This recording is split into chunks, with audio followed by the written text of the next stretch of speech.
This is so powerful. Literally, if the wrong person uses this for evil, I mean, it could do some real harm. But in a sales strategy, in a sales situation, I don't know if there's been anything more impactful than what I'm going to share with you in this video. And so before we really unpack it, I want to show you a clip that outlines this strategy in great detail from the great Colombo. So take a look at this clip and then we'll unpack this. One thing about that accident, do you happen to know who else was involved? It's a couple from El Monte, Mr. and Mrs. Morgan. Why? Well, you see, I didn't know, I just wasn't sure whether it was just one person in the other car or whether there was more than one. And no, I was just telling your attorney that I wasn't sure whether there was just one person in the other car or whether there was more than one. And when you said that you were relieved that those people, more than one, when you were relieved that those people called your insurance man, I thought maybe the blackout was starting to clear up and you were beginning to remember what happened. Perhaps he is. Subconsciously. That's probably it. It's subconscious.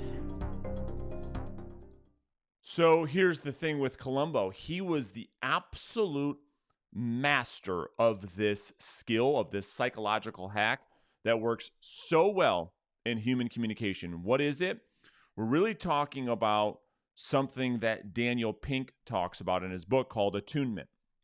And you could call it a bunch of different things, but really what it is when you can give up your perceived power so that the other person that you're communicating with feels as though that they have all the power, that they are 100%, not only do they have all the power, but they feel as though they're in complete control when you struggle.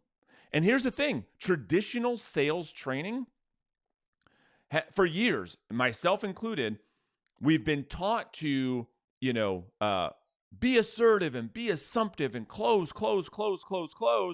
The issue with that, as you have probably experienced, is that sometimes, or I should say most of the time, prospects will push back.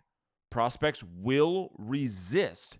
And the thing is, why this is so powerful is the more you can struggle, the more the prospect will lower their defenses without you even trying. And the more you struggle, the more likely it is that you can influence them. And so let me give you some really good examples on maybe when you're on the phone. All right. So when you make an outbound prospecting phone call, instead of being so overly enthusiastic, hey, Bob, this is Brandon from so-and-so. Instead of doing that, what I find that is so much better is if you can struggle a bit, if you can give up some of that power to the prospect, more prospects will take you up on having more conversations, which is exactly what you and I want. As an example, instead of being overly enthusiastic, when you make a phone call, why don't you just try to struggle? And one of the things that I really work on with the people that I coach is when you make that phone call and the prospect picks up saying things like, hey, you know what? I'm not even sure if I've got the right number. I was looking for Bob.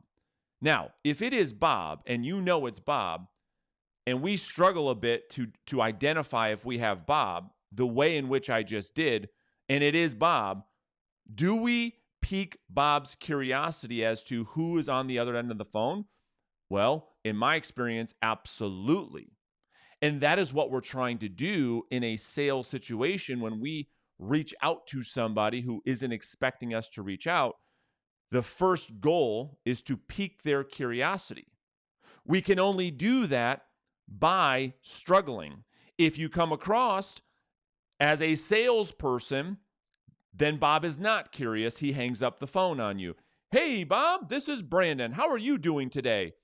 Immediate dead giveaway. The phone call is over. The prospect says, who is this? What do you want? Stop calling me. Take me off your list. The call is over. Let me give you another example.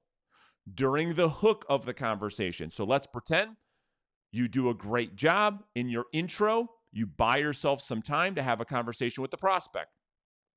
In your hook, right? And for all of the real estate agents that watch the channel, that hook is something that we want to come across and struggle even more so that the prospect is more likely to open up and have a conversation because they don't feel threatened when you struggle.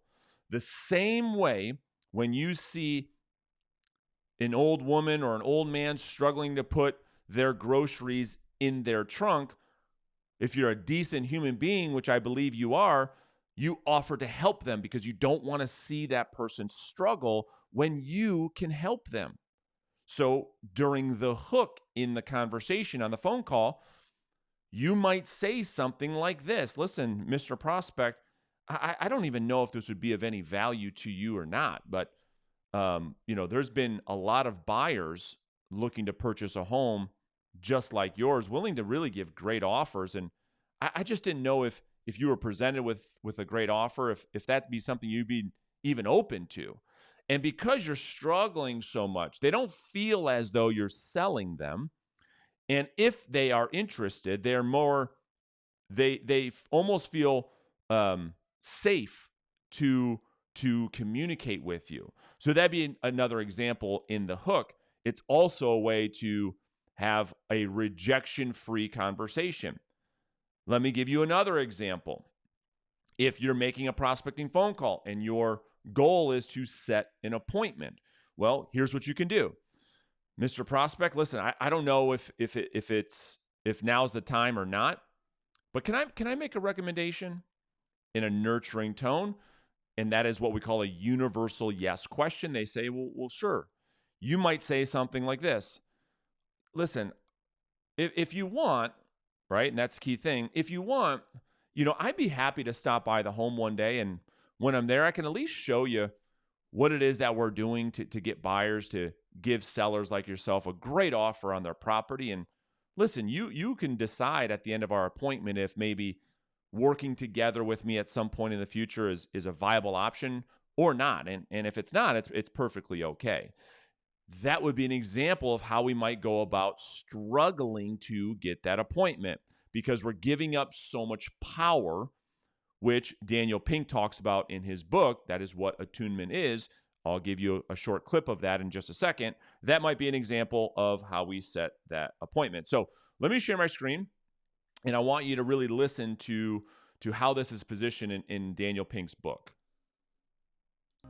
A 2006 Northwestern University study revealed that when people are primed to feel powerful through a series of power-inducing exercises, they were 3 times less likely to consider another person's point of view. If we feel smarter or more powerful than the person we're trying to persuade, we will fail to attune to their way of thinking and be less likely to persuade them. Therefore, the first step in trying to persuade anyone is taking a moment to lower your perceived power. A renowned saleswoman in the book says that we should, quote, take the attitude of I'm sitting in a small chair so you can sit in the big chair. One way that I've learned to do this is to silently recite a quote by the ancient Greek philosopher Socrates. Socrates once said, I am the wisest man alive, for I know one thing. I know nothing. If knowledge is power, and I assume for the moment that I know nothing, I can turn my perceived power dial way back. By operating from a position of lower power, I ask more questions, I listen more carefully, and I try to align my thinking more precisely. So this is super, super powerful, right? I mean, this is the whole basis of reverse selling. We take the Socratic method, which Daniel talks about in his book, To Sell as Human, and Colombo was the best at it. And the whole thing, I love that quote from Socrates, I am the wisest man alive, for I know one thing. I know nothing. And because of that, your ability to struggle, to ask questions, to actively listen, to really focus, to engage will allow you to first seek to understand. And then once that person feels as though you do, in fact, understand their point of view, at that moment, there's all kinds of studies and research that support it is so much more likely that they are willing to behave and act in accordance with your recommendation when the prospect feels as though they have been heard. So instead of going into a sales conversation and acting like you know everything, act like you know nothing, struggle, ask questions. This will help the prospect to feel more comfortable. Give them the perception that they are 100% in control. And I think what you're going to find is that prospects are more likely to do business with you. You close more sales and you have better conversations.